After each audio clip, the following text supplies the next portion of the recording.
Aquí en Guatemala, amigos, en la Semana Santa, ahora en Guatemala. Ahora ni kana ver kini procesión en que hoy transmitir Radio Estrella, la ish, cachapa señal.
Barco que hecho que el baltro de Cochaca, arin yo le comentario.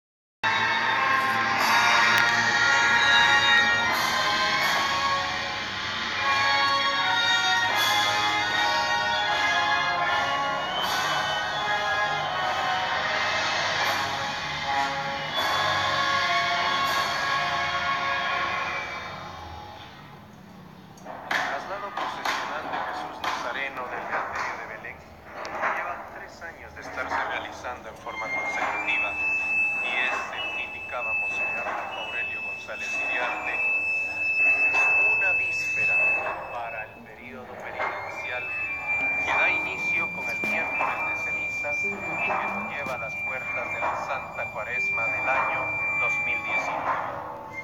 Hoy el recorrido es muy corto. Estará en las circunvalaciones de esta rectoría para volver a tomar posesión.